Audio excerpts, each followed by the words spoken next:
The Mongols, history's most fearsome conquerors, ruled over an empire so vast it stretched from China to Europe. They governed lands filled with Christians, Buddhists, Hindus, and more. Yet, amid their conquests, something remarkable happened. They embraced a single religion that profoundly transformed them, one that spoke to their hearts and reshaped their destiny. When Genghis Khan and his successors swept across the known world, their armies left cities in ashes and empires trembling. But the Mongols were more than warriors, they were rulers of extraordinary diversity. Under their dominion, Christians prayed, Buddhists meditated, and Hindus worshipped freely. Despite this coexistence, none of these faiths offered a vision powerful enough to inspire the Mongols' inner transformation, until they encountered something extraordinary. After decades of conquest, the Mongols found themselves searching, not for more lands, but for something greater. Christianity, divided by political struggles, often focused on its own beliefs and left little room for incorporating the cultures and traditions of others, which may have made it less appealing to the Mongols. Buddhism, with its focus on monastic life and personal enlightenment, felt removed from the practical realities of governance and justice.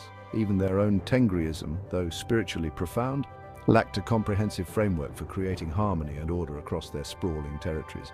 And then they found Islam. Not just a religion, but a vision of life so holistic and profound it touched their very souls.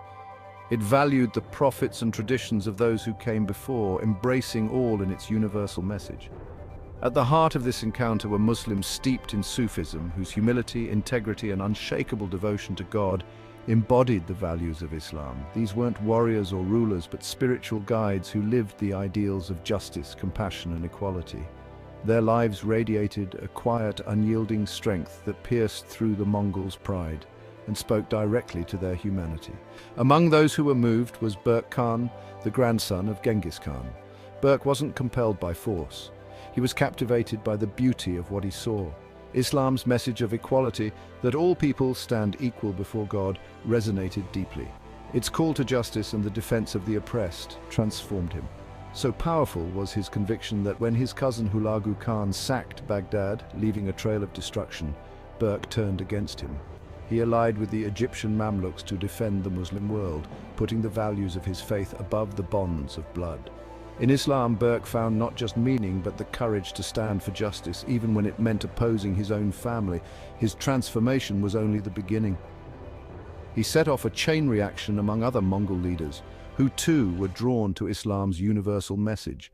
Conquest may have subdued the Muslims, but it was Islam's timeless values that ultimately won the hearts of their conquerors. Yes, the empire that once terrorized the Muslim world would become its strongest ally.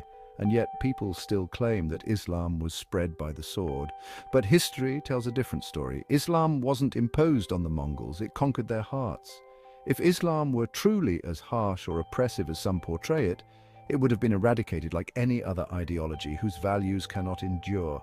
Instead, it inspired some of the most powerful rulers in history to submit not to force, but to truth and compassion.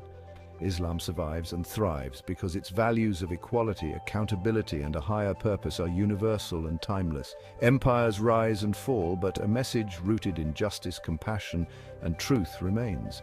This is why, even in the face of conquest, oppression, and misunderstanding, Islam continues to win hearts, generation after generation. If you're inspired by these untold stories, don't forget to like, repost, and follow for more.